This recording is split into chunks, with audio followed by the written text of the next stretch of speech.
The first Friday of the new year gave everyone a lot to be excited about, but nothing greater for us than learning that More Than Alan Haller is a confirmed listener. Can't Read, Can't Write plays on full blast in the Breslin. So, you're listening to Can't Read, Can't Write.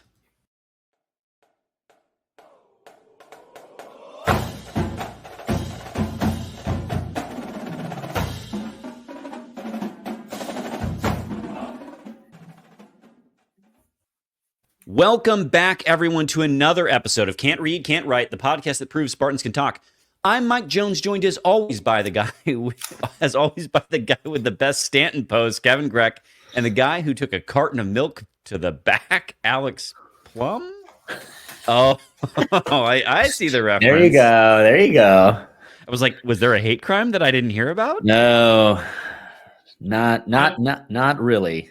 I don't know this reference. I'm on the cold on this reference. What's this reference? Explain it to me. Let me bring you in.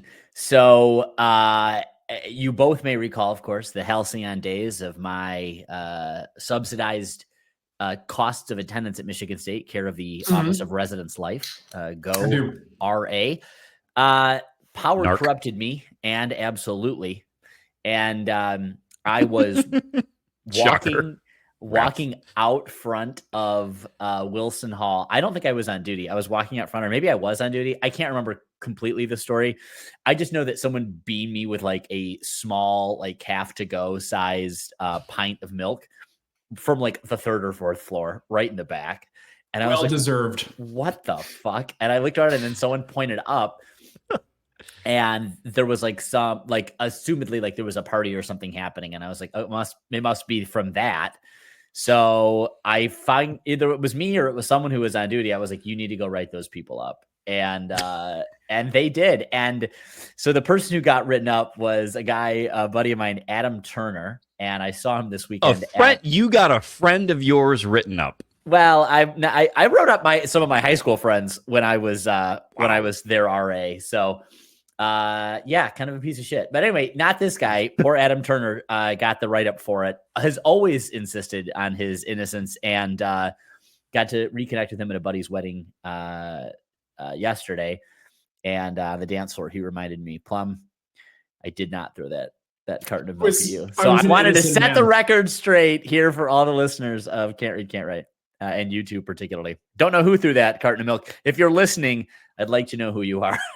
So you can get written up. You can get written up. Call the cops. I'm very concerned at some point in time you're going to be a victim of actual crime. Yeah, and there is now a record of you incriminating not one, but two people. 2 times. So anyway, be advised, world. I like how one of you is a lawyer and the other one is just happy that someone faced justice for something. Like the mantle now that I have to carry for this podcast. It's a heavy load for you. Oh my God. Yep. Sorry for you. Awful. Yep. Speaking of things that are awful, ? Not a great transition. Anyone care to explain my introduction? Michael Jones, you asked for this, by the way. You brought this on the podcast. Oh, we have Twitter questions about it. We can save it for later. Don't worry. Oh, this will be quite rich. I'm excited for the Twitter questions. Anyway, we want to thank everyone. Yeah, folks, stick around to the very end. And if you're not watching on YouTube, please watch on YouTube. Thank you everyone for listening. And of course, if we could ask a small favor, please share the pod with Spartans in your life. Rate, review, and subscribe. Follow us on Twitter and Instagram at Spartan_pod. If you're on Blue Sky, which there'd be great content there if you were, at Spartan Pod. And of course, catch us on YouTube. Give the show a follow. It means a lot. Comment. Apparently that also helps. So do us those favors if you don't mind. Plum, what are we talking about this week? I know you have 2 screens going on, so if I'm engaged. Gander, this one. And this one. Here we go. What are we talking about this week? All right. Well, football always leads when we start behind the green wall, which we will do again this week. We've got some 19 and 20-year-old boys to talk about, additions to the team, and some new personnel on the technical side. A new quarterback coach coming from where? None other than Oregon State, of course. Blah. Or maybe yay. We'll talk about men's basketball, where we have an exciting Ohio State victory and a lot to talk about there, I think. Before celebrating the women's basketball victory over Purdue, talking hockey, very big win for the hockey program. We'll talk two very big ones. Yeah, two. That's actually a great point. But in on balance, just a very, very nice work. We're not heading off Grand River this week. Not a ton happening around the overall sports connection. So we'll give Grand River a nice, easy break before previewing a couple of basketball games this week. The Zone alumni game against Washington and then Northwestern this weekend before taking your Twitter questions, which is really why I'm still here. Tickled. All right. Should we start calling them Blue Sky questions? Is it Blue time to... Yeah, we need to give it a new name. How about Shit, just it's not been called Twitter in like a year. Can't just call it the mailbag. That's the one way we don't actually get questions. Email, check. Twitter, check. Blue Sky, check. Facts, check. Facts. Yes. And it's really annoying. You got to tear off the things on the side when we get the facts. It's that old printer paper. The old, that. I love that. Love that old printer paper. What kind of paper was that? I don't know, but it was like a they had matrix the dot matrix printing. That's right. Good job. Dot matrix is it. Let's talk about the times before cell phones too while we're here. All right. Let's head behind the green wall. And yes, football is going to lead. And the story of the week is probably a pickup of Evan Boyd, a 6'3", 210 wide receiver transfer from Central Michigan University. If that name sounds familiar, it's because he's the brother of Ethan Boyd, former tackle for Michigan State out of East Lansing. Last year, so he'll have 3 years of eligibility remaining as he just finished his redshirt freshman year. Central was bad last year. And if you want to know how bad they were, Evan Boyd last year had 21 receptions for 302 yards and 2 receiving touchdowns. He led the team in receptions and yards until missing the last 4 games. And in spite of missing the last 4 games, was tied for second on the team in touchdowns. So that's all to say you can't look at those stats and judge him too much. Mm-hmm. Mm-hmm.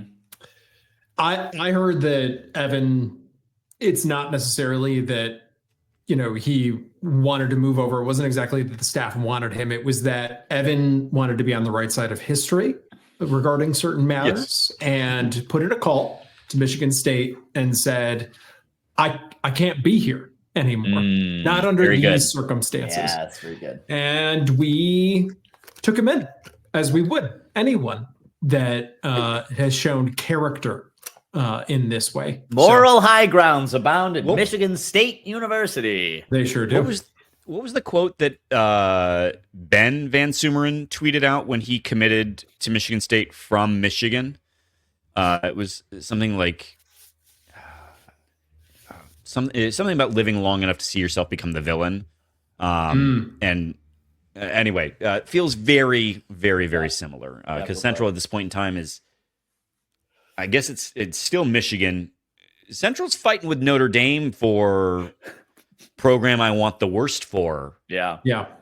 As the number 2 spot. So I think they've usurped Notre Dame. Notre Dame, it's too distant now. I agree.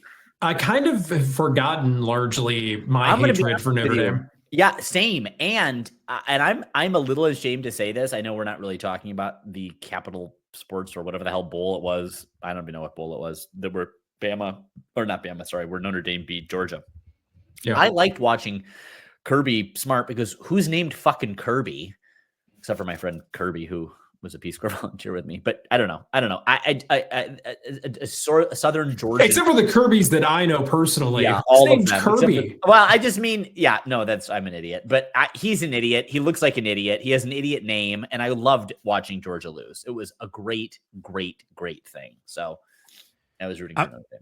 Look, I'm going to just put a link in the chat and everyone look at the picture and see if it triggers you. And if Notre Dame comes flowing back to you, it's in the recording platform chat. Oh, God.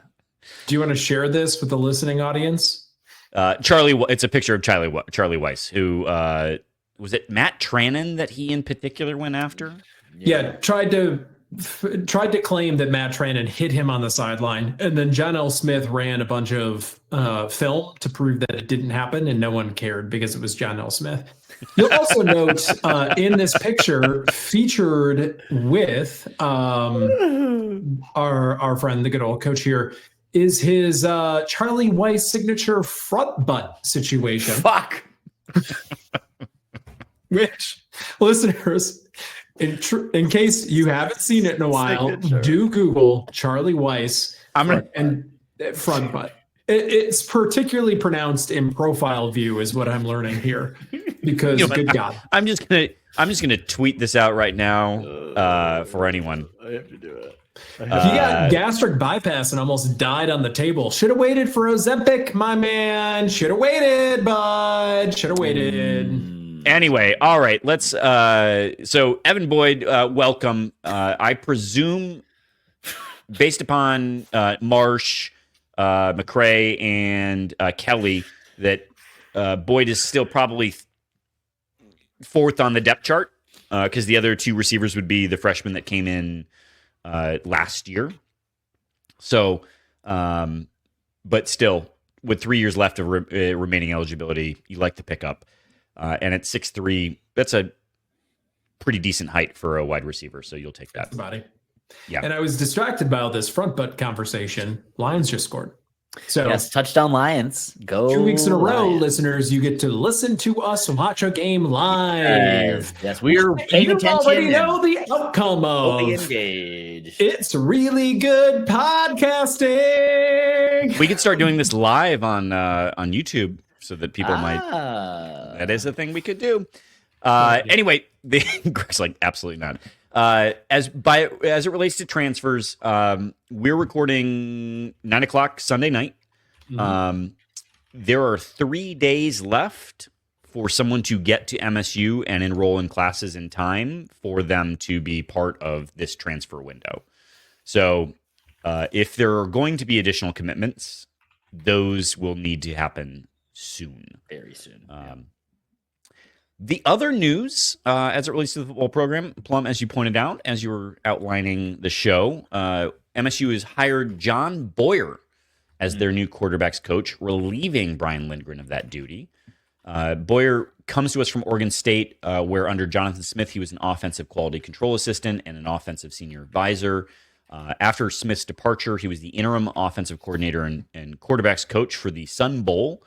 Last season, he was promoted to the tight ends coach. And prior to joining Ohio State, he was at that's an FCS Northern Colorado, as the offensive coordinator from 2011 to 2017, acting also as the QB coach for 2011. Just to clarify, not Ohio State, Oregon State. Yes, Oregon. Did I say Ohio State? Sorry. Yes. Well, it's written out here as OSU, and usually, 99 times out of 100, that's Ohio State. Correct. That's 1,000% correct. Well done.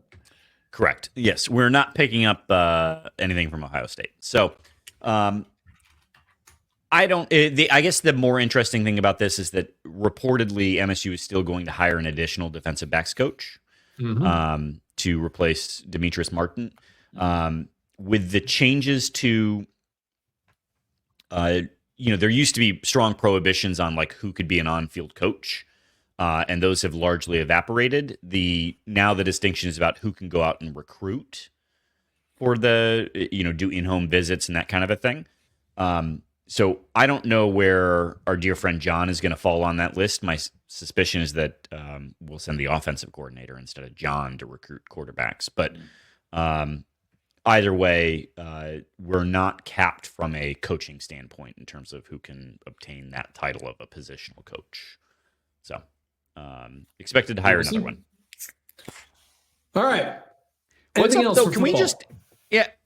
just the GDP of, or at least the tax revenue of Oregon would go up substantially we're giving massive pay raises to a bunch of dudes who I don't know have done anything to warrant said increases.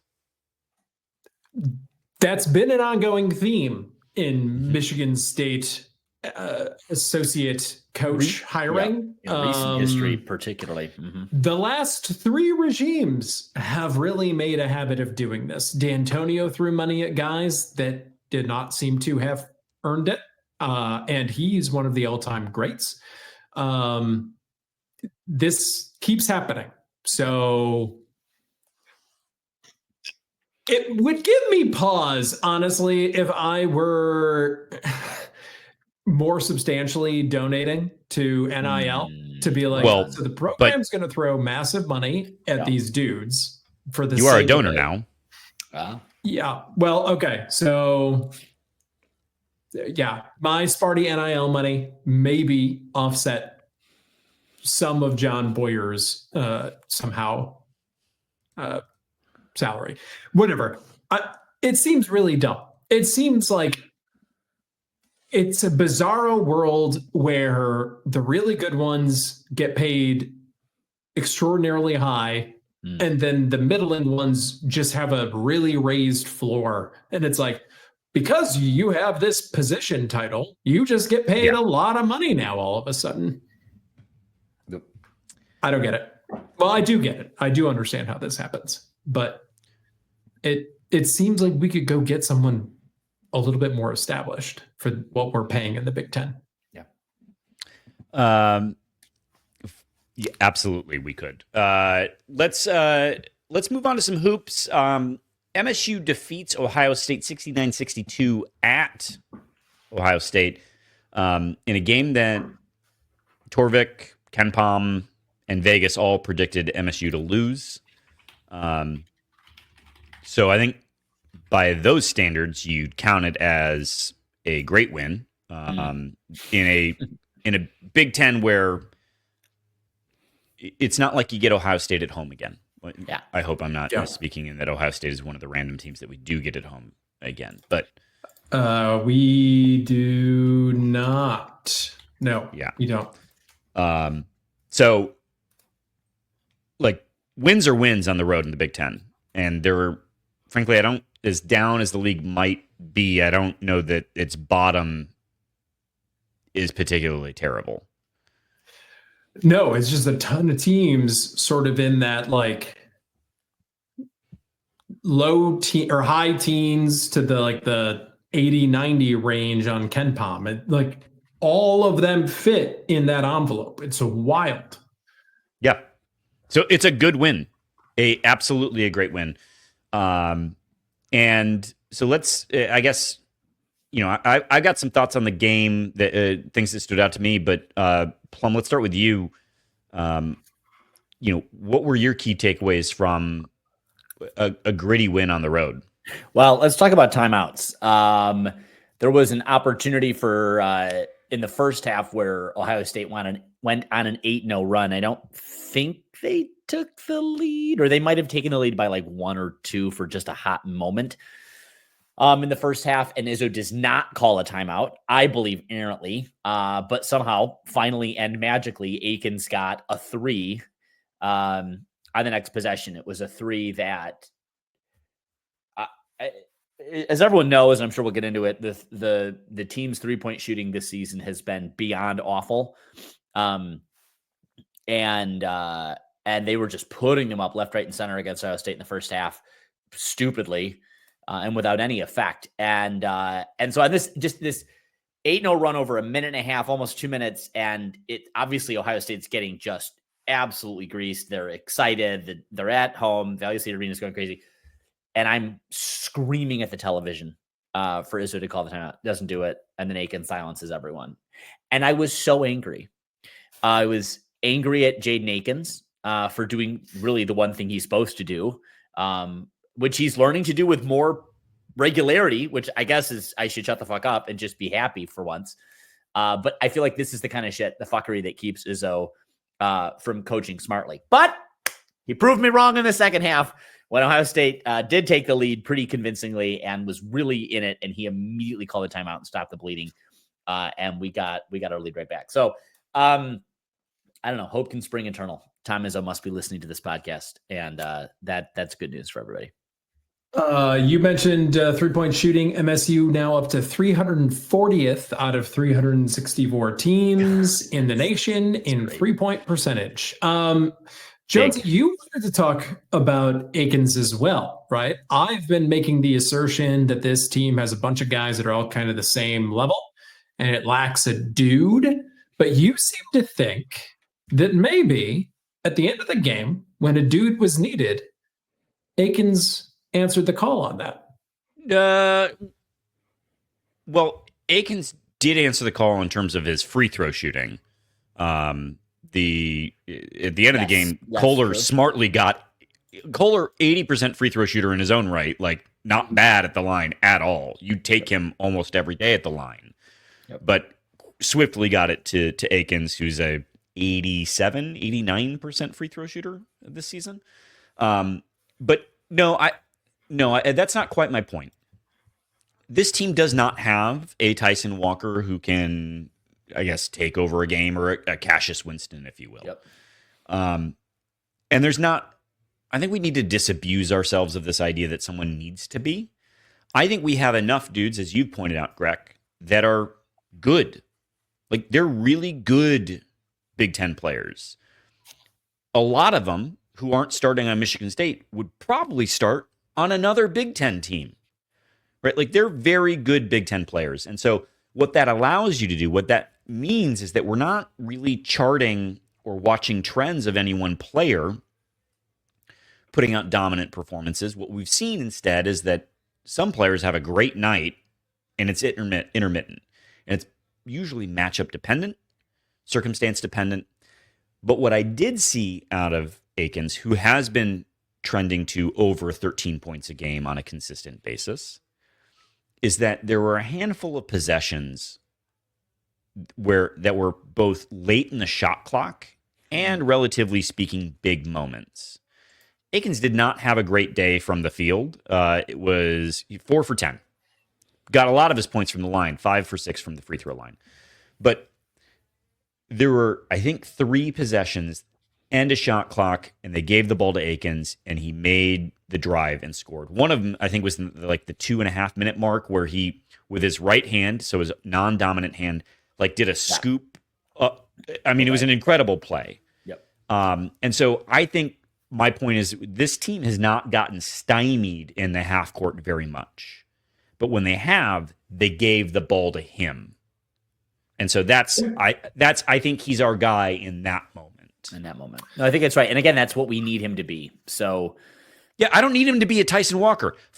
Honestly, for the love of God, don't be. Don't do that. Do not be. Nope. Yep. Please do not do that. You mentioned matchup dependent, and I do think we should spare a thought for our guy, Griff Aldrich, coach of Longwood, for our Griff Aldrich moment of the episode. Griff Aldrich, by the way, if you didn't know, an attorney who found a new way to give attorneys a bad name. New lows with Griff Aldrich. Simon Zapala. I know that OSU took this away, but that high-low action of Zapala just pounding the rock in the first half, I think it makes your point a little bit, Jonesy, of there's 100%. Enough people, guys on this roster that you'll find someone under the right circumstances. So I kind of still think that this lack of a dude guy is going to bite us at some point in the NCAA tournament. I do think that. I think that not having that someone that you can rely on in those moments, and you know exactly who it is, it limits the ceiling of this team. But the fact that Zapala had such a great game, and then also Jace Richardson, who we need to talk about, did not, means maybe there is something to this theory of yours. Can we also say, there's been the distribution capability on this team is, I think, one of the more interesting storylines, because it's not just Fears in Holloman, your traditional point guard distribution. You talk about Zapala. There's one possession that Fears calls Kohler up to set a screen, but has him stop like at the free throw line-ish. Mm-hmm. Gets Kohler the ball, who then turns around and uses his height to get Zapala the ball for a flush and dunk. Yep. Later on in the game, Cohen Carr drives and then kicks back out for Fears to get a three. Like, this team is moving the ball at, I don't know if I want to say elite. I don't want to use that, like, I mean, 12th in the country in assist rate right now. But, and I don't know that that's exclusively with the guards is my point. Or, I mean, it's predominantly obviously with the guards, but like everybody else on the team is looking to facilitate for others without at the same time being so like pass happy that like no one actually wants to shoot. I think we saw that at times last year where people would just be like, not me. And they'd pass. Yeah. Do you think that there's any credit here on these 2 points about how Tom Izzo looks for whatever factorial of lineups he can imagine? If he could run a 5 big lineup, he would do it, you know? Like, is there some sort of matchup magic here? Like, he finally did it. He cracked the code. It was like his own in what's that imitation game moment. He got the machine to work. Anyway, I don't know. Credit. Go ahead. Yeah, well, I don't think you're wrong on that, Plum, though, to an extent on that, like, as much as, you know, you see some people who create a lot of content around Michigan State basketball. Yep. Complain a lot online about lineups. We have done that. Well, right. But we are just also now starting Big Ten season. Yeah. And this team has been rolling. So I think we talked a couple weeks ago about, like, let's not bitch about the lineups right now. Yeah, because you're right. That's right. And but the point being is that he runs all of those lineups and to then crack the code. And so now he can see what each lineup has done. Well, and you'll recall last season we were well into almost February. We may have been early February before he finally settled his ass down. So I want to say in about 6 weeks this could still be going on, and we will on this podcast for sure be complaining about those things. But for the nonce. But listen, but if he finds the matchups that he did, I mean, because credit to Shimon Zapala, I'm going to say his name like I believe it is intended to be pronounced. I think that's right. And because he's earned it now. Look who's doing their best to prove that they're not Gus Johnson. Continue. He made my hate texts to you all as well. I like how he was like, if the dude has a 1 on his jersey, that's Jace Richardson. Who could be bothered to learn who the starting point guard is? Why would we say his name, even when it's very obviously him? And printed, indeed, on the jersey. The number of times that he chose to talk about Jason Richardson, who's not on the team, while Jace wasn't even on the court. Really good broadcasting. He's great. It took him, what did I say to you guys? It took him less time to mention Michigan than it did the Fears gunshot, I think. Yes. It was a good job. Maybe we should just be glad that there was some acknowledgement of the Fears gunshot. Also, my favorite was the Cohen Carr vertical, by the way, where he said beautiful 31 inches as a, and I'm like, at least was it Jim Jackson? Is that? Yeah. It was like American. You need to go home and go to sleep, you stupid fucker. Anyway, not to be outdone, Jim Jackson was like, you know what? I like Jeremy Fears. He reminds me of AJ Hogarth. I'm like, you just said that because he's a thick guy taking it to the rim. That's a Tom Izzo point guard. That's how Tom Izzo point guards operate. Thank God. Let's talk about why it's very obvious that Jeremy Fears is not AJ Hogarth. Can we go to that point? Sure. We don't have to say it. I think all of the communication after the game between us was that was a gutsy win and one that we're not accustomed to seeing over the last several years. 100%. I think Jaden Akins, in fact, said after the game they would have lost that game last year. He said, we used to find a way to lose these games, and now we're winning them. And that's not to get all hung up on ex-girlfriends, but that's why in a sport where you want your guards to be old and stay old, we waved goodbye to our 17-year senior and said, go down to Vanderbilt, okay? Yep. You go to Nashville. Yep. We don't need you anymore because it's a different program now. It's a different team. And you're seeing that on the court. It's a winner's mentality that this team has lacked for years. Yes. But it has it now. It has it, and we saw it on the floor in Columbus this week. And that's why beating a team that's KenPom, what is it? Well, you gotta backdate that down. KenPom 30 now. Yep. They were a little bit higher before. On the road is such a big deal because these types of wins did not happen. And these are the types of wins you need to be comfortably in the NCAA tournament. These are the types of wins you need to get to the second weekend of the NCAA tournament. Well, and let's just say with the expanded conference, we will not play Ohio State again this season unless it's in the Big Ten tournament. So, however they pan out, this is a likely quad 1 win for us. Yeah, and for sure it is. That's going to be huge. To your point, Kevin. So I just wanted to name that additional contextual factor because each of these is going to really matter. All right. Can we, though, I want to give one more bit of flowers. We got to talk about Coen Carr, and then I want to shit on the team a little bit because we demand excellence on this podcast. Okay. Coen Carr, clearly also a hashtag confirmed listener, went and was pissed that he missed his 21st of 21 free throw attempts in the last 5 games. And like said, even after the fact, I really wish I had made that shot. And it must have been in his head because he missed, I think, front iron. It was an atrocious miss. He must have known he was 20 for 20. But either way, previous to the prior 5 games, he was 11 for 26.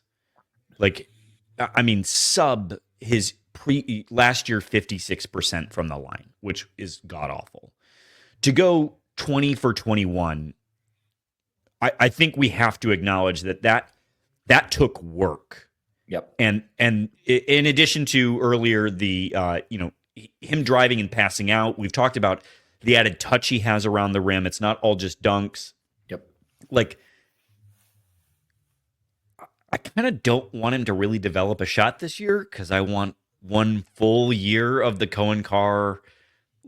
That dude is going to be a pro if he can get even a legitimate long 2U shot in his game, right? Please, God. Yeah. But not for the next year or two. But that's what makes this team fun is that we're seeing the ceiling raise every fucking game. There are new elements that are being unlocked to all of these players. Anyway, Greg, I cut you off. Go ahead. No, I was just going to say, Plum, did you see your DAC pickleball court there? I just saw it. And on NBC. Why wasn't that you? Why weren't you down there pickleballing? Is this a safety? Is this a safety we just watched? It doesn't look good. It doesn't look good. I would rather talk about the pickleball court. Well, it was, and let's not talk about that either. Oh, fucking. You don't want to talk about the DAC? Can't imagine why. Can't imagine why would I? Why would anyone? Anyway, all right. So let's talk about some things that we need to maybe inspire more greatness in the way that Coen Carr has found inspiration for greatness from this podcast. So, Jace, I'm going to give you a pass. You get 1. You've been doing great. But we do need to explain the purpose of the cold open. That there's another confirmed listener in Breslin Center is Tom Izzo spent a good amount of his media time this week saying Jace is very efficient. We should get him more looks. He should be taking more looks. It's as if we wrote the script for him. Between Coen Carr shooting free throws like he listens only to Alex Plum and Tom listening to our usage conversation last week, truly... Alan, it's almost like Alan got off of Family Feud, walked across the street, and delivered the audio straight to Tom. Yep. On a cassette, on an actual, which he plopped into Tom, welcome to the Illiterati. We're happy to have you. But I don't know. I kind of wanted to shit on Jace Richardson because I was underwhelmed by his performance. Is this just me? How did you feel about him yelling at Xavier Booker? Well, that's fine. Anyone can yell at Xavier Booker as far as I'm concerned. I mean, I like his look. He gets one, right? Mm-hmm. Like, I mean, he's been so good. I'm willing to give him one. Good. Where I wanted to draw my ire, though, was actually Frankie Fiddler. Yeah, we needed to talk who's about him. In 8 minutes went 0 for 3. Yep. One rebound, one turnover. Yep. I saw a journalist tweet out that they covered him in the Horizon League. And they're like, he's missing shots that he makes in his sleep. Like, it must be a confidence thing. Currently on the season, 16% from 3. Oh, from 3. What's he shooting from the floor? On close twos, 50%. On far twos, 48%. So all twos are twos to Frankie Fiddler, and maybe that's what appealed to Tom Izzo so much.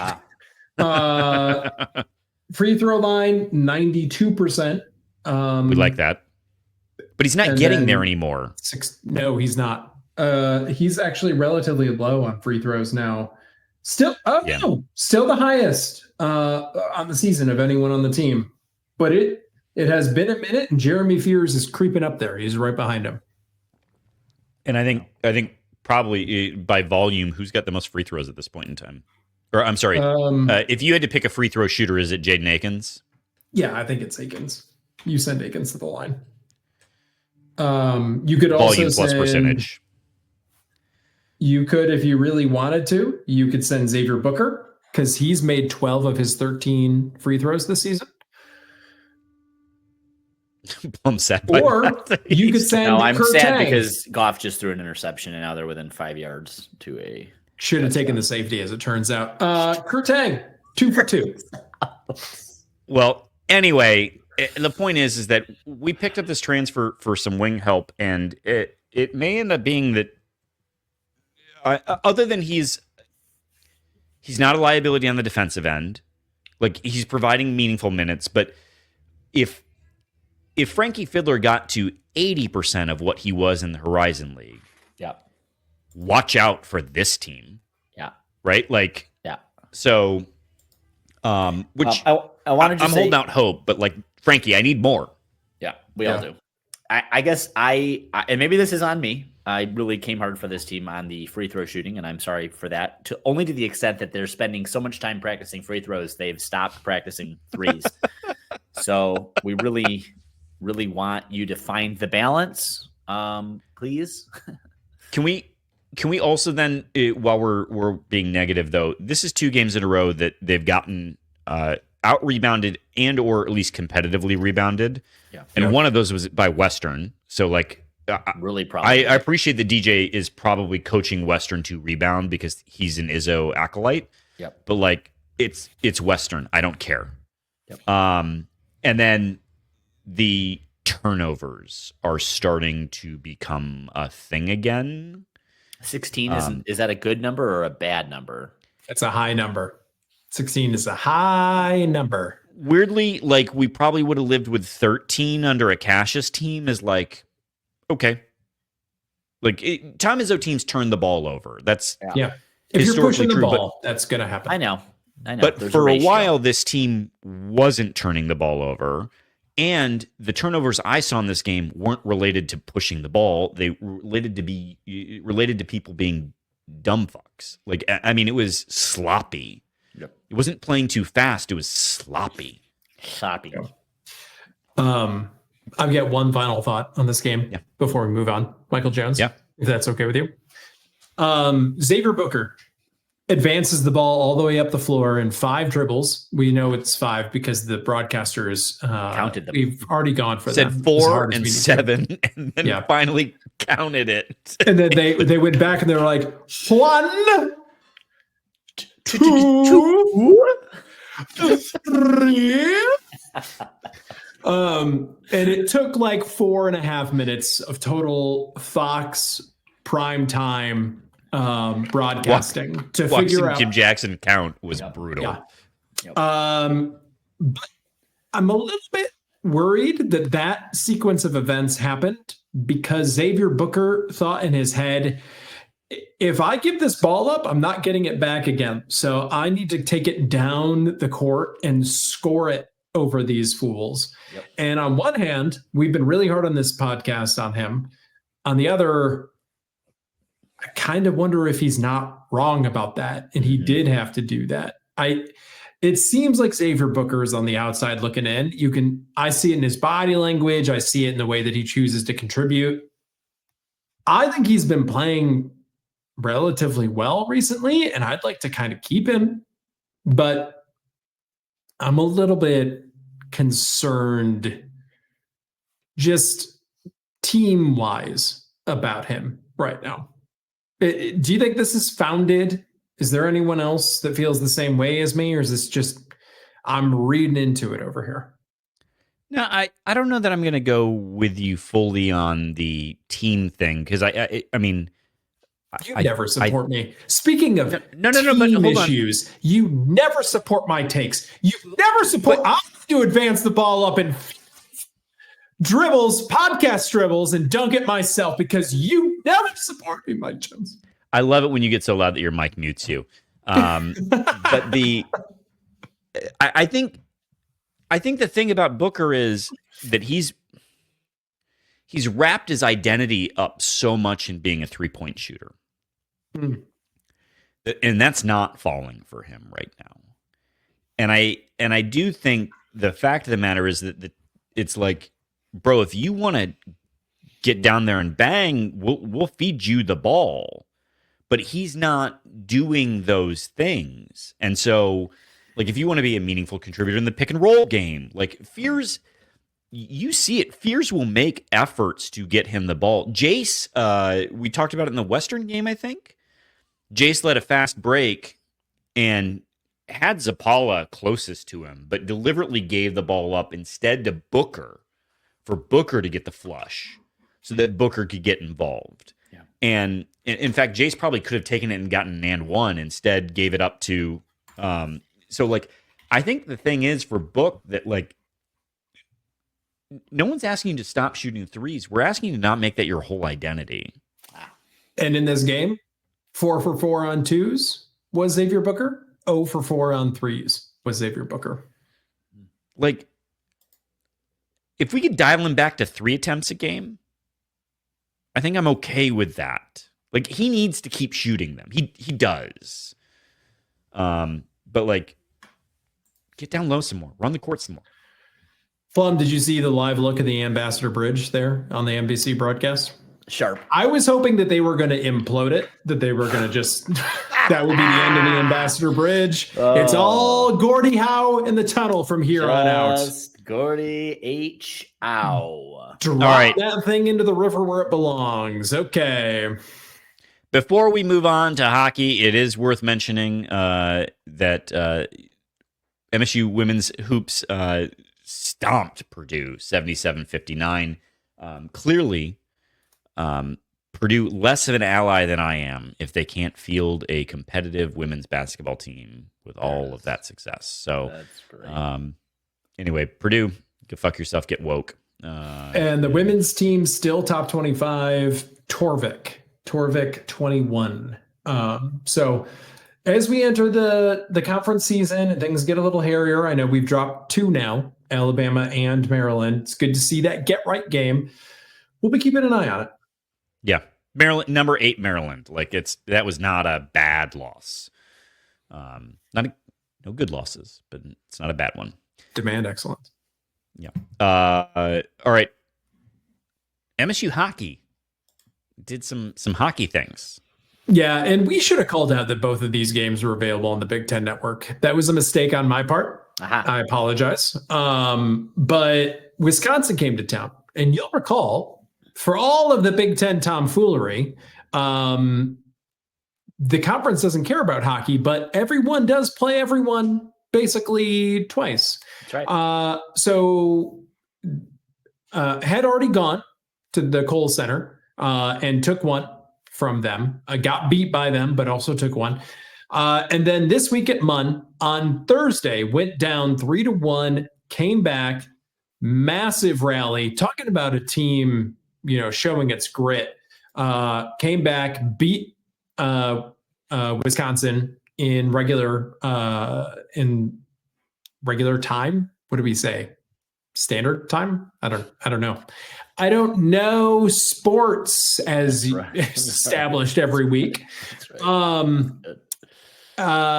there was like really good team hockey, including one of the goals in the third period was like everyone touched the puck. It was advanced up in like 4 seconds and just like beautiful goal. I think it was the tying goal. Fantastic. And then go on the road, even though you're the home team, and play a game in the frozen confines down at the Wrigley Field. Of course, the NHL has none of its own ideas, so continues to have these outdoor games in Chicago. The Big Ten kind of attached themselves to that and had all of the Big Ten teams play. So we played Wisconsin a second time. All of this without Trey Augustine, who, last I checked, was down in the title game against Finland. Yeah. Looks like they might have just tied it up 3-3 at 2. So now I'm watching 2 live matches, listeners, that you know the outcome of. That's right. But anyway, one in overtime in the last 2 minutes of overtime to take that game from Wisconsin. So real grit being shown by the number 1 team in the country. Wisconsin not ranked, but like a team with that is ascendant and a team that you're not scaring. Like they're accustomed to seeing MSU. This is the 4th time that we have played them this season. And they didn't back down. They didn't choke. They went for it. And DePasco being a backup goalie out there 4 games, 7 days or whatever it is between the GLI and this.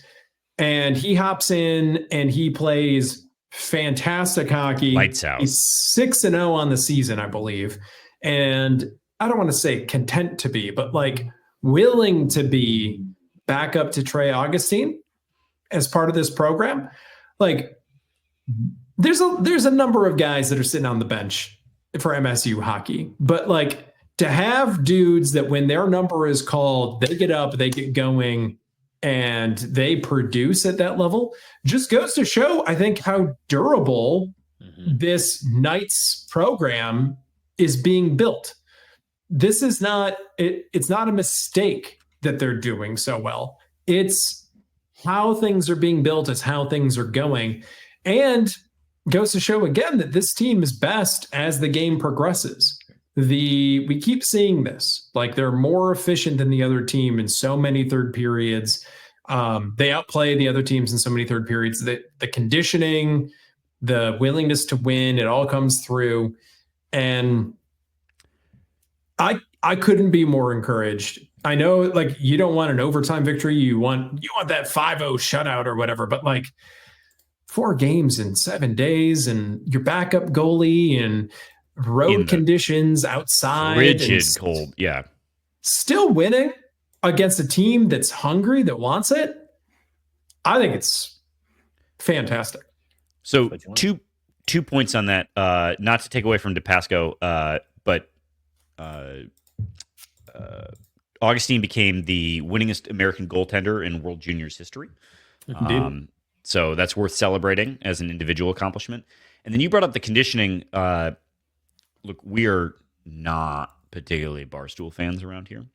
But it is worth calling out that Spit and Chicklets did do a sort of a documentary about the facilities at Michigan State University, and that they are world class. And the training facility, like at one point in time, there's some sort of squat rack that's got a digital interface that they're like, NHL teams are lucky to have one of these, and we have 2 of them here. Like, it was fascinating. The sports science seems to be really strong here, and leaning into that development component that Knights brings with him via his background. So, if anyone, again, not generally speaking promoting Barstool, but that was a a nice behind the scenes look at Michigan State University, and it's great for the program to get that kind of publicity. So the guys go on the road this week to Penn State. Those games will not be available in the Big Ten Network, but we're getting into the meat of the conference season. So more of these games will be available to watch. So we'll try to call them out as that happens. All right. Well, before we head to everyone's Twitter questions, we just want to remind you to check out Mama's Mercantile and Eatery. That's at mamas.merc on Instagram. You can find Mama's Mercantile and Eatery on the Washtenaw County, Jackson County line, just off of I-94 on exit 153, Clear Lake Road. If you were there for the Lions game right now, you could be enjoying a Honolulu burger, which is a half-pound locally raised beef patty with cheddar, grilled pineapple, barbecue sauce, mayo, lettuce, served with fries and dip and sauce. Of course, you got those $3 domestic bottles. The new menu's out. Check it out. Again, mamas.merc on Instagram. And if you mention can't read, can't write, you get a whopping 10% off. That's a $2.70 for your domestic bottle, which those 30 cents add up when you've had 10 of them. That's a whole $3. You're lining them up and knocking them down over at the Mama's Merc.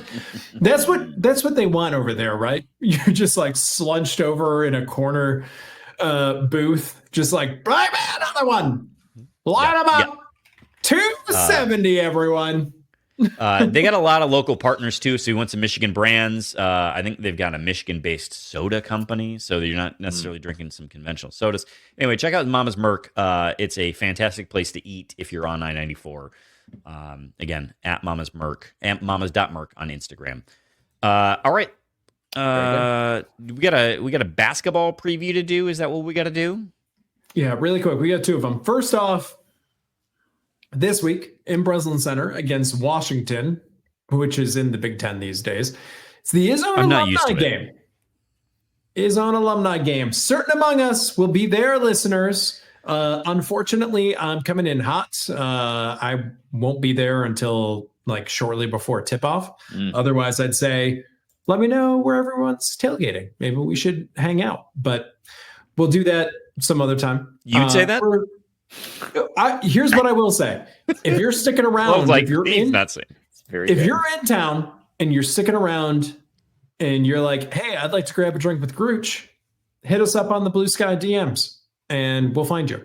We'll see you over at the Tin Can or the Graduate Bar or whatever it is.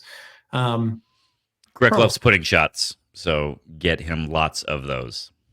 Indeed. The other thing to know about this game is that Washington both shouldn't be in the Big Ten. Just a reminder, all of this will implode in 20 years or less. But to illustrate that, they are, by Big Ten standards, doo-doo caca. They're like the worst team in the Big Ten, basically. They are Ken Pom like 80-something, right? It's Ken Pom 88. Offense 136, defense 82. And there's, I don't know her. I don't know this team. I don't know anything about them. They got some guys. They're not very good. They've lost a lot. They beat Maryland. Good for them. And they took Illinois today, 81-77. At home. So let's see what happens when they go across the country and take us on in Breslin Center. It's place that none of these guys have ever played before, as far as I'm aware. The next game, however, unless you guys want to throw in anything else on Washington. No. Yep. The next game is against Northwestern, a team that does seem to know us quite well. They are Kent Pom 52, offense 92, defense 23. Is Boo Booey there? Is Boo Booey there? That's the only thing that matters. He's in his AARP NIL 15th year. No, they've got some new dudes. Nick Martelli is playing out of his mind over there. He's a junior wing. You might remember him from last season. He's playing really, really well. Brooks Barnheiser, of course. There's someone that we could go without knowing for a little bit, please. Like it's Northwestern. You know these names. You've heard these names. They're playing pretty well. They've lost the last two against Penn State and Purdue, but those were on the road. So they're looking to rally this week against us. They've got like a full week to prepare for this game. And then they're taking on Maryland the next week. So we're going to get their best shot over there in Evanston. So if you want to finally get that chill out of your bones that you've had from sitting on the bleachers over at Wrigley, go on up to Evanston, sit down, watch the basketball team, and cheer your little behind off, kind of work all of that out, because it's what's kind of a toss-up. Like, I guess we should be encouraged that this team went on the road and into Value City Arena and beat, the Ken Palm 30 team. But to do that back to back against similar-ish competition, like, it'll be impressive if they can win this one as well. Indeed. It'll be a good win. Let's do these Twitter questions, shall we? Let us. All right. First up, listener Mike Jones asks, has Frankie Fiddler been a bigger disappointment, or has Jackson Kohler been a bigger surprise? Oh, wait, not Jackson Kohler. I'm sorry. Simon Zappala. Zappala been a bigger surprise from the portal. Yes. Greg, I'll send this one to you. Zappala, bigger surprise, I think, personally. Not to get all Griff Aldrich on everyone, but I was expecting very little from Simon Zappala, and he's contributed quite meaningfully. And as Jonesy, I said in a Slack message that does not include Plum this week, I'm happy to throw by the flock on this subject. Give it to me. Frankie Fiddler, I know what we were sold for what he was, but I never really saw it when he was in the Horizon League. So my expectations for him were not astronomical. They're higher than what we're producing right now. Yes, they are. He is a disappointment. There's no. They were higher than Zappala, for sure. But I had just bedrock levels of expectations for Simon Zappala being the backup at Longwood, and he's been a meaningful contributor. So that's the bigger surprise to me. That's right. Plum, a boot time hockey is fun again, eh? Our jerseys, our jerseys so iconic. We didn't need a special one for the outdoor game. Yes. Every other team had one, and the Clowns in Ann Arbor's really sucked. I imagine it was like a very loosely knit, like poor man's wool blend. Yucky. Itchy. I think that a commemorative jersey is exciting and fun, and people like it. So we should have done that. But all that matters is that the Black Lion jerseys on right now. Is that I'm wearing my Dan Campbell jersey. In fact, if my microphone wouldn't, or my headphones don't get caught by this, I can show you. Campbell. At any rate, worth it.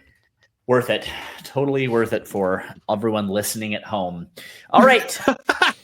Next up, Spartine 187. Spartine, did I say that? I made a little portmanteau there. Indeed. Spartan 18770. Seeing this from some coworkers, please explain this to me. And this is the meme of Drake, where it's the yellow background. He's in the orange puffy jacket doing the thing with his hand by his face, like, ew, yucky, no. And then the next one where he's pointing his finger like, yeah, that one. So the meme reads, the ew, yucky, no, vaccination. No, am I putting that in my body? And then the pointing happy finger. I lost 50 pounds using Ozempic! ! So that's funny. That's good. I don't think we need to really explain that to you. So love you. Love you, XO. But let's also not shame people for using Ozempic. No one's shaming anyone for anything. The great irony, of course, is people who are like, I won't do this one thing, but I will do this other. Also, for sure. And I get that's the point of the tweet, but there's also some Ozempic shame happening out there. No, I don't. I think that there's, listen, obesity is, it's just as much mental as it is biological, as it is a number of other factors, including a lot of physical determinants that inform obesity. It is incredibly difficult to control for, and folks who go on diets and who change, that weight often comes back in spades, and often folks can get even bigger. And that's the same with the Ozempic. They're saying that you can get off of the Wegovy or the Ozempics and you can gain it all right back. So if this is helping people live longer, higher quality lives, we don't want to body shame anybody. We're pro all body sizes and shapes, but except for Charlie Weiss, except for Charlie Greg's earlier comments with a front butt. But that was because you can be large and not have a front butt. Not everyone has a front butt. And also you can be large and not awful. So that's right. That's true. You can be big bodied and just a great human. And we root for all humans in whatever size. All right. Next up from Spartan 18770. Michael Jones, you're the coach of a top 10 football team going into fall camp. This is your QB room. Who do you, 1, start, 2, bench, second string, and 3rd, transfer out? Your QB options: Joe Milton, Jalen Milroe, and DJ Ugalele. I've never actually heard it pronounced. I've only ever seen it on Twitter about 1,000 different times. Jonesy, what do you think about this? Well, so Joe Milton's transferring out for sure. Look, I think I'm benching DJ only because he's been at 3 programs? 15,000 programs, including. And he was bad at 2 of them. And he was only good at 1 is my point. And so maybe if MSU is this top 10 program with our coach, maybe he's the starter, ? Anyway, Jalen Monroe is my starter. I'm benching DJ, and Joe Milton, you got to go. Next up, Greg from Spartan 18770.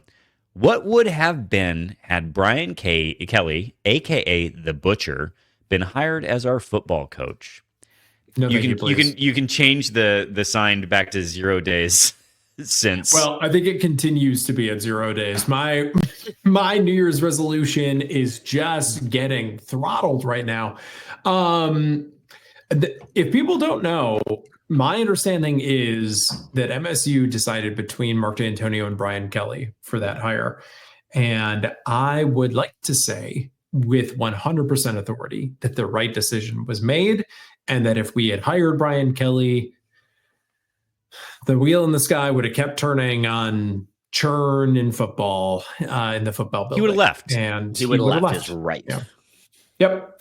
Because he's a piece of shit, and he didn't have as much access to scissor lifts at Michigan State as he would have at other schools. So we can't have that. Next up, walked off the job day 1. Like, where is the scissor lifts? My God! Here. You installed permanent lighting here? What? Next up, Jason Fry. I don't believe in decorum or too soon after a tragedy. Jonesy will appreciate that I love comedian Anthony Jeselnik for his elite skill of joking about tragedies very soon after them. So I'm going to make a joke about the New Orleans terrorist attack. I will, however, incorporate a running joke upon the podcast to make it relevant to you all. Thank you for putting this in terms that we can understand. I did not read this in advance. Upon seeing that a scissor lift was the object that stopped the truck, see image below in the New Orleans terrorist attack, is it wrong to make the correlation that another scissor lift accident, which caused death, as followed Brian Kelly? This isn't anything to do with Brian Kelly. This is scissor lifts redeeming themselves. This is the scissor lift lobby actively working.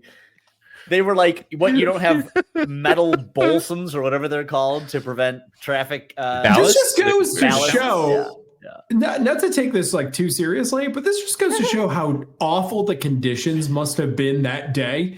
That one scissor lift can stop a terrorist attack, and the other one can't even stay upright during this windstorm. It goes to show the conditions that Brian Kelly was like, "I need that film. Get your ass higher, up higher. Oh. I want you to go as high as you can, and then use 5x zoom to really get the angle."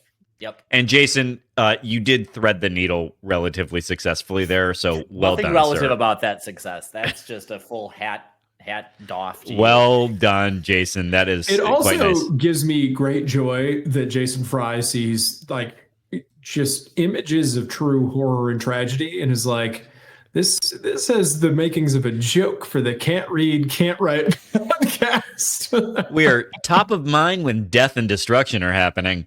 Also, Greg, new Jesselnick special out, and there were a handful of jokes that I thought specifically of you. Aww. Yeah. I've been seeing clips on YouTube. I've been clicking through them, but I do need to go watch it. Next up, Jess Sipperly. All right, just a quick reminder to all the listeners who already know that the Lions are 10-6 at the halftime. Bates is the man when it comes to field goals, and 48 yards he made look easy. So just great. Go Lions. All right. Next up, Jess Sip. The basketball team goes to Grand Haven in the summer for a fun outing. What should their winter team bonding activity be? Shooting free throws. I'm sorry, practicing threes on an icy pond. And each time they miss, they have to go further. They take 2 steps closer to the middle of the pond where the ice is much thinner. And isn't it toasters thicker in the middle of the pond? Is the middle of the pond thicker? Is it back at the edges? Okay, so whatever it is, however they get scissor lifted onto the middle of the pond, and then they have to go toward the thin ice. However that works. So that's it. That's their winter bonding activity. Yeah. Next up, Spartan 1963. Are you in favor of a constitutional amendment banning Gus Johnson from any and all future MSU games? I think. Yes. Yeah. I don't even think he's good. He's not good. He's so the worst part is for a color commentary person, I could do a better job. Is he the play-by-play? Fuck. That goes to show what the fuck. Tell. Yeah, you can't tell because he's just constantly drolling on about irrelevant shit. I mean, honestly, somehow getting to Michigan, the fact that he could even bring up Michigan, I was shuddering with rage because it was inapropos of anything being discussed other than he'd gotten them there because he was mentioning other completely game irrelevant bullshit. Yeah. Fox is a joke on every level, and this is just another grand example of it. Gus Johnson should be, I'm going to hate to say it, put on the top of a scissor lift and left to fend for himself. With Brian Kelly supervising. And I'm so glad that my New Year's resolution has had this level of impact. Here's not the other as thing. Much impact as Brian Kelly's scissor lifts, but some level of impact. Jim Jackson, by the way, does not get a pass here either, because Robbie Hummel, we all know went to Purdue. Yep, and in fact, teared up at what happened for them, but you can tell that when he's working, and that he takes his job as someone who's commentating on a game seriously, and that it not Kirk Herbstreit. I'm not gonna pick the game in advance level of seriousness, but I never watched Hummel call a Michigan State Purdue game and felt, oh, total homer. Yeah. Jim Jackson, was way too willing to engage in the Michigan Ohio State bullshit. Yeah. So he doesn't get a pass on this either. I'll just say that. All right. Next up is MZA. What does MSU basketball need to improve in order for them to become contenders, not only in the Big Ten but also nationally? I think they are contenders. Well, they're contenders in the Big Ten. Greg is right, though. Greg is putting up 3 fingers. Threes. That's the answer. Shoot threes. Make and shoot threes, please. Next up, Munfield Keg for Kevin Gruch. Izzo has always said we didn't want to hurt, quote, team chemistry when utilizing the portal. Seems like Zappala and Fiddler have fit right in. Well, we can challenge that second part. And Zappala just had his best game. Do you think this might help convince Izzo to continue utilizing the portal? I could see us needing a 3 and a 5 again next year. Because he haven't recruited a 5. Yeah. Yep. Yeah, he's going to have to use the portal. God damn. I don't know. This is going to sound like I'm splitting hairs, and I'm going to try to explain myself. I don't know that Izzo has a total issue. I think Izzo has a maximizing his resources generally issue. Mm-hmm. Whether those are minutes, whether those are scholarships, whether those are his time. You hear so much about like, so is everywhere doing everything. Oh, but maybe tone some of that stuff down, because I've seen it. I've lived here long enough now. It's like, Tom, why are you here? You should be doing something else or working out a little bit, bud. Like, you're not getting younger. That wasn't a like Tom Izzo is fat, fun front butt situation. That was a like, we want you around for a while. Take care of yourself. So I think he will continue to use the transfer portal, but I think the challenge that he has is the same challenge that he's got everywhere else. It's not maximizing the resources that he has available. That's it. Well done. Well said. Next up, Thomas Zambiasi. Michael, will Izzo tighten up the bigs rotation down the stretch? Not naming names, but seems clear which players are the most effective. I think he has. Would Cooper get 8 minutes in this game? Has one? Oh, I had that up. 9? 7? I'm going to close that tab. I'm lost in my tabs. He had 9. All right. So that's a 4.5 minute stretch each half. Look, Zapalla's getting there. Cooper still is probably our best defending big. Mm-hmm. Not that Zapalla's bad, but I could see a game where you get a little more flex in from some Carson Cooper. But I think we're seeing it happen in real time. And the fact of the matter is that Cooper has the opportunity now to just focus on who he is for this team and not anything else. And I think if any of us want more than that from him, we're being assholes. Like if you want more out of Carson Cooper this year, I think you're just being a dick. Like he's got size and he can defend, and so and you know what? He had to step in when Kohler was sick at the Western Michigan game, and I know it was Western, but he had a career night. So like he's not the worst. I know I was very angry at him after that game, but yep. Next up, Thomas Zambiasi. How am I an outlier in my age group for finding cooking cheaper than getting a burrito taxi? Does nobody make 2 to 3 days of leftovers anymore? Plum, what is a burrito taxi? This is a meme. This is, so I'm obviously not on X any longer, but this is the kind of stuff when X was at its, like, again, halcyon days, the good glory days of Twitter, when memes really were the reason why folks were on it. Which I guess actually wasn't that long ago, this one particularly, but it's Halcyon I don't know. Is rubbing off on you from Greg, I love it. I love it. And I love it. And I love Greg for it. It goes to, and it's inflation. It's effectively, it's like the Tobey Maguire app meme where he's like, inflation is bad. And the mom is like, inflation is bad, or you just ordered a private taxi for your burrito delivery. And he was like, private taxi for burrito. But it goes because some asshole had been like, corporate greed is the reason why DoorDash is expensive. And someone was like, no, DoorDash is just expensive because it doesn't have investors pouring money down it now. And this is what it costs to have. This is what it costs if you want like Uber or Lyft, private taxi for your burrito. So anyway, but no, you're absolutely right, Thomas. We don't DoorDash in the Plum Joyner household. We make a gratuitous amounts of food and then eat more of it than we should have in a obscenely short amount of time. So should last us longer than it does. Help us, but help. That's help. Next up, Jordan Villarreal. We're not going to overcomplicate it either. Jordan Villarreal. But he's back. Not really a question, but I was at the Frozen Confines yesterday, and let me tell you, electric. MSU is a hockey school, and yes, I stayed till the end for all the haters, Grooch, even though I did not stay till the end of all the football games. Yeah, let's talk about this.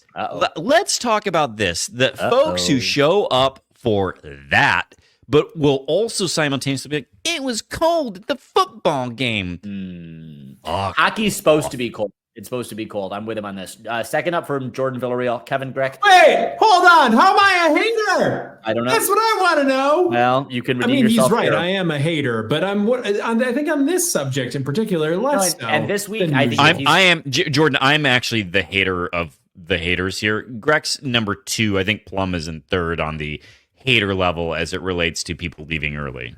Yeah, I don't care about that. No. All right. In fact, he actively encouraged us to leave early. That was a painful game, and it was nice to go home early. Okay, but Jordan says, Kevin, give Jordan something to be optimistic about this year. What are each of you most looking forward to, most optimistic about regarding MSU athletics? So I guess that's for each of us in 2025. I think in each of the 3 major sports, we're ascending. Yeah. We're ascending in all of them. Football, I'm choosing to believe, can't get any worse. I think some of these transfers are going to be pretty good, and we're going to see some maturation in the program. The hockey program, you know it better than us. You just froze in your confines off watching it out at Wrigley Field. That's a team that can win the national championship this year. I'm not saying that they will. I'm saying that they can. Yeah. And the men's basketball team, as we've discussed earlier this year, has true mettle and grit. So we have been, I think, truly been through the worst of times. And I'm not saying it's going to be all roses and like the best time ever, specifically for football and for basketball, I think we'd probably say, though Jonesy disagrees with that. I think we're getting back to what you expect these Spartan programs to be. I will also say, as it relates to basketball, Couch pointed out how many of the players can be back next year. It's like the whole team. Yeah, I mean, I think Sans Akins is gone. Sans Akins, he's a senior. Yeah, that's right. Yeah. So thank you, Jordan. Next up from Kate Wall, Jonesy. When do we stop saying this fun basketball team and start saying they are a very good team that will compete for a Big Ten title and has potential for a real March run? You just Kate, said it. You must have missed last week. You must have missed last week or the week before. I don't care because I think Plum and I agreed this is a Final Four team. Final Four team. It's a Final Four capable team. Look, this is a good team. It's also a fun team. Like, those things are not mutually exclusive. Like, you could be a Virginia basketball fan. Those teams were not fun. This is a fun team. And they have the chance for sure to compete for a Big Ten title. And I think if you win a Big Ten title, your seed's not going to be bad. Yeah. See before about assist rate. And also, Kate, if you missed last week, do go back. We were very complimentary of your question. Second question from Kate Wall. How does Plum feel about free throw shooting lately? I don't know. I mean, I'm not seeing 100%. He's silent. Here, Kate. I'm not seeing 100%. I was going to see actually where we are. Do you feel heard? Do you feel heard? On free throw shooting. Where are we in tournament? 5 in the country. Are we 5? Number percentage. So number 5. 5's okay. 5's okay. Okay. 5's okay. Yeah. What's the difference between 5 and 4? Well, no, there's a difference between 5 and 1, and I'll tell you why. What's the difference? What's the difference percentage wise, Greg? Between 0.1%. Yeah, between 4 and 5. Well, we're almost there, but it's significant. It's 4%. It's a full 4% between us and Wisconsin. And I swear to God, if we lose to Wisconsin by 1 point, I'm going to buy a scissor lift for myself. If we go 100% from the line, you won't. I won't. Plum, are you a Wisconsin fan now? Do we need to get you some cheese curds over there? No. But I hate that we aren't. This is some of the best free throw shooting we've ever had, and we're still not even the best in the fucking conference. I don't know this to be true, but I have a high degree of confidence that you have never seen better Michigan State free throw shooting than this. All right, like next across up, the board, truly, like everybody. Next up, Beth Amaro. Hey, Beth. It's for Greg. All right.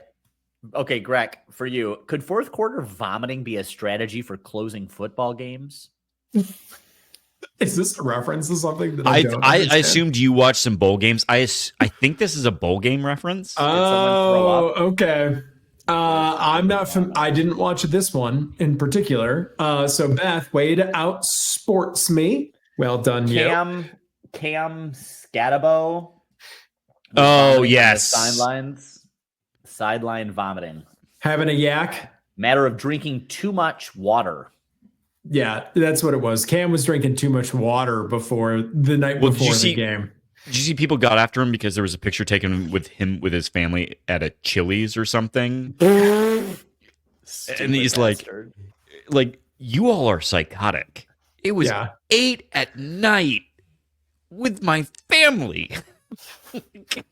With my family. They were going after him because you're somewhere for a bowl game and your family's like, let's go to Chili's. That's what you should really be after him for. Yeah. I didn't know Chili's still existed. It does. Oh, I think Chili's is actually on a comeback by way I gotta say, really? We ate at Chili's more times than I want to admit as growing up. And their chips, when you don't get the shitty, soggy, like bendy ones, their chips and salsa are actually kind of addicting.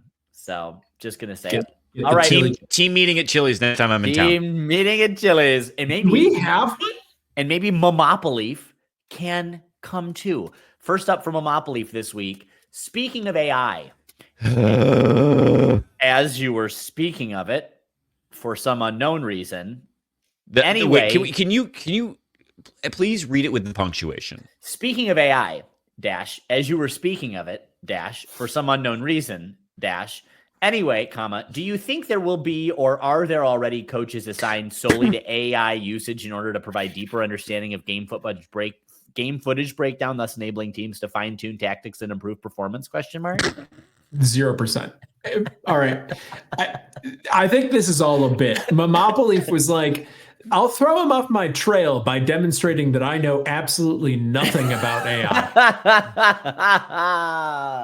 Except for that I buy the garbage that it's some kind of like perfect hyper intelligence that you can get to do whatever you want. This does not exist, and I wouldn't trust it if it does. Anyone that spent and on the third down, the quarterback morphed into a lion and ran across the field into a pool of gold doubloons. Yep. Team wins. Truly awful. Second up from Momopoly, Michael, Kevin Guskowitz is described as a, quote, a good communicator, ampersand, a sincere person who is working to move the university forward, end quote, ampersand, maybe with the capital ethics initiative planned to begin 225, the university will see institutional transformation. What are your thoughts on sports and ethics and optimal intertwining? What the fuck?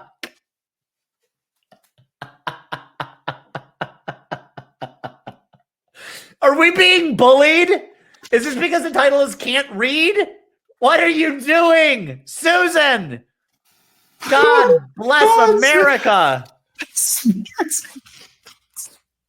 Optimal intertwining. As if anyone would ever be like, not that important. Not a priority for my. I thought optimal intertwining was like softer language for sexual congress, but this is just abusive. I don't know what the fuck you're talking about. I don't know about this Kevin G ethics initiative. I truly don't know what this means other than I like that there's this whole PR. Hold on. Let's sit first. All right, Kevin G, good communicator and sincere person who's looking to move the university forward. That quote has nothing to do with the ethics initiative. Oh, it's an ethics institute is apparently what he's launching according to MSU Today. But then there's also what are your thoughts on sports and ethics? All right, Momopoly. This was fun. Well done. Next up, Mr. Dog Pants.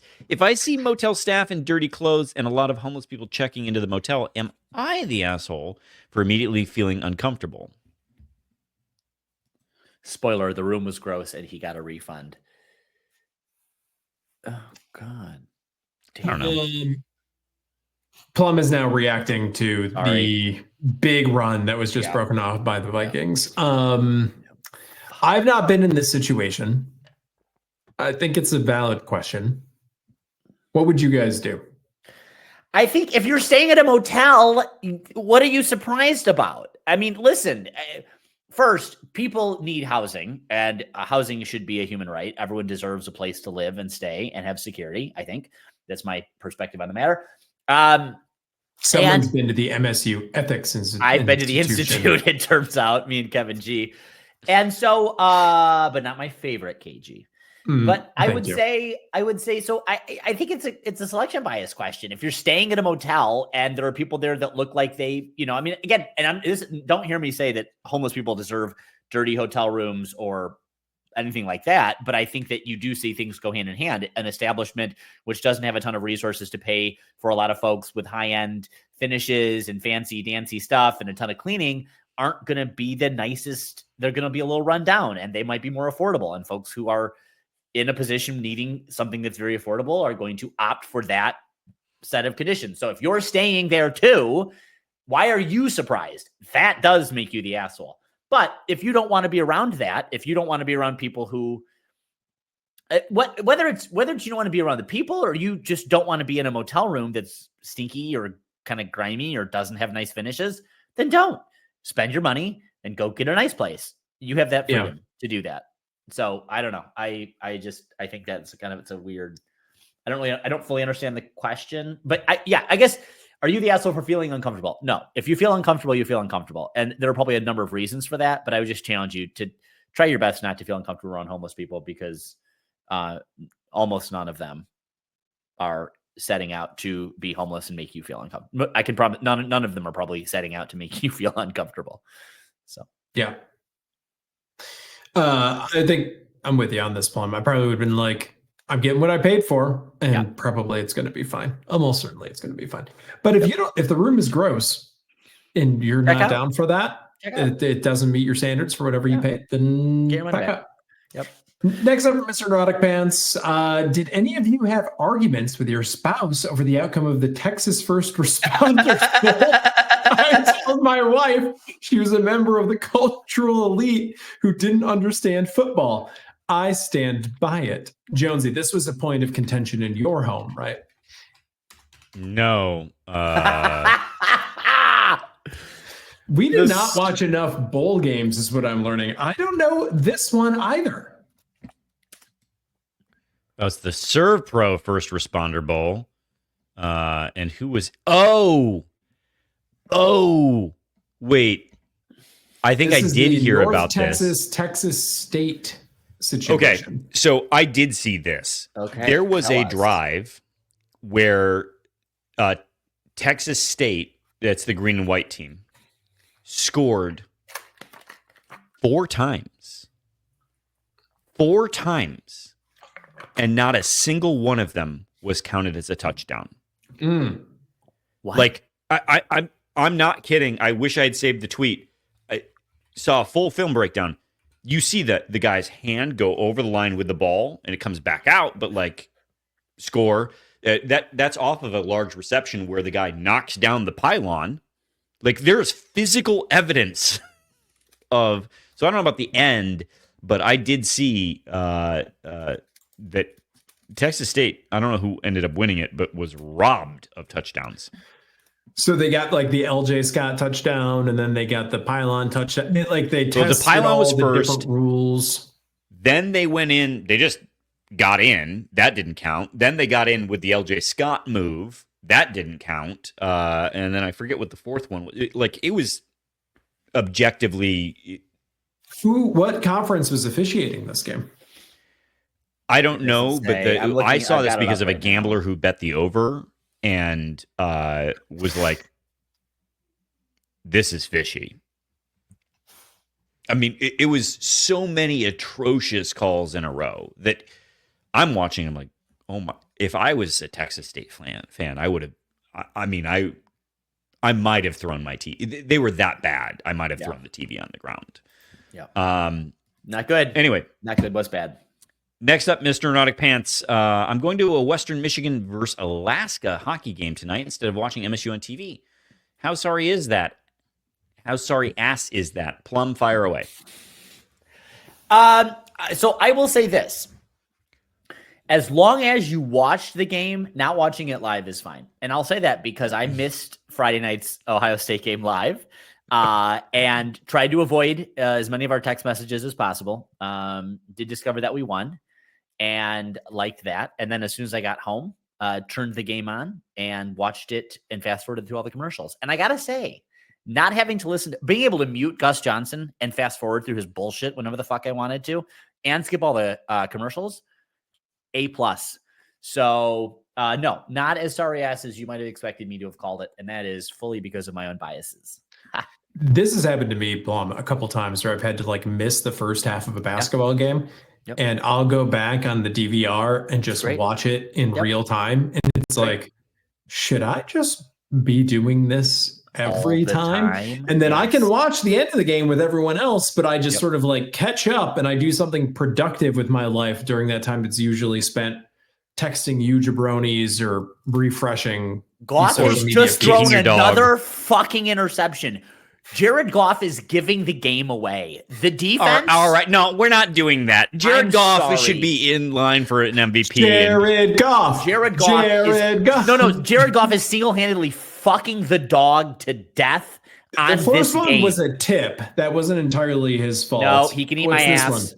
This one's just right into the hands of. It was just a Hail Mary style bullshit. Next up the your guy throwing it from his end zone. My God and my Lord.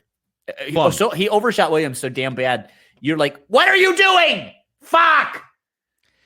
This is a annual reminder that we really should, if we wanted to monetize the pod, pay for people to watch us watch the game, mostly for Plum. To allow people to God, yeah, you would be. I would be committed. Committed. Next up, Upper Deck Your Guy. I'd like to ask you guys this question. Grooch. Okay. Yeah, I'd like to ask you guys this question from the Upper Deck Your Guy. Gentlemen, why is Grooch? ADHD? I think you're special. I think that time at Wendy's guy.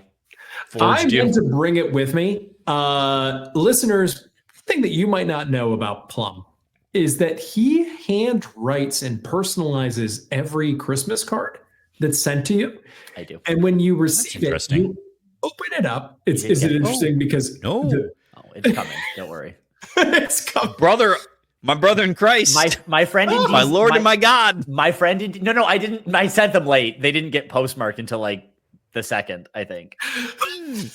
The second or the third. So they literally just got postmarked. They really did. My friend in DC just got postmarked, as in they were sitting at the mail carrier for weeks. So glad we brought it up. Postmarked. Yeah, like the abdication of responsibility on that is. I didn't know if Danny. I attributed your last name to Danny, and I'm not sure if she'll like that or not. But you'll get it on the card when it comes, and I hope that you'll just do with that what you want. Anyway, the things that he writes in them are so personalized and sincere and nice that I didn't. It's like I'm like any other white guy. I don't understand what to do when a compliment comes across my desk. Like any other white guy. Yeah. Any other Midwestern white guy. Midwestern white guy. That's great. Anyway, so there you go. Plum. All right. Grooch is it at least appreciated by some enough to send them a Christmas card before Jonesy. Got a card. Next up. It's like weddings attended. No, I didn't go to Grooch's wedding. Yeah. Were you invited? I wasn't invited. It was a Michael. different time. It was a different time. I was also in the Peace Corps. It turns out the dates do align with that. Oh, was somewhere else. It was somewhere. Next up, from Upper Deck Your Guy, Will Smith slap breakthrough, or is his team his teams be middle always? This is Monopoly levels. So when you say Will Smith break, I did read it as Will Smith. I also read it that way. Independence Day. No, Smith Welcome will break to Earth. Pop. Yes, if Smith is literally, if the alien that he's beating to death is the shitty players on the team, and his fist is a hammer, then yes, we will break through. But until he shows mettle and discipline and the ability to fuck guys up, we will still be middling. I think that's my answer to that question. And finally, from the Upper Deck Jerk Guy to Jonesy, is a wash or not? Nah. High effort questions this week from the Upper Deck Jerk Guy. Finally, from oh god, oh no. Finally, from my mother, Jonesy. A few weeks ago, you pondered if a photo exists of, quote, the wall. Of course there does. Here you go. It's up on YouTube. I like how it looks like I'm the only one that needs to accept responsibility for this. But Mike Jones, you had a hand in the creation of this wall. This is when we keep reading the question. Keep reading the question. Okay. Next up. Also, my favorite photo of this knucklehead, in case anyone doubts, they actually graduated from MSU. I will say, I'm familiar with this photo. It's not me exactly walking past the stage. I could have stolen that cap and gown from anyone and just stood there in public. And finally, but I want to say, I want to go back to that because I just want to applaud and celebrate Kevin, that you had that robe appropriately tailored to your height. For folks who don't know, Kevin Greck is 8 foot 12 inches tall. And so that is an obscenely long robe. That's just how they come. Yeah. They're just long on everyone else. And they hit me right at shin level, right where they're supposed to. That's perfect. That's so good. Oh, well, this was worth it. This is also a great picture, and it should be your Christmas card next year. Or maybe it'll get postmarked in June. Who's to say? Anyway, gentlemen, this has been a good one, if for no other reason than this picture. So, go green. Go white. Go white.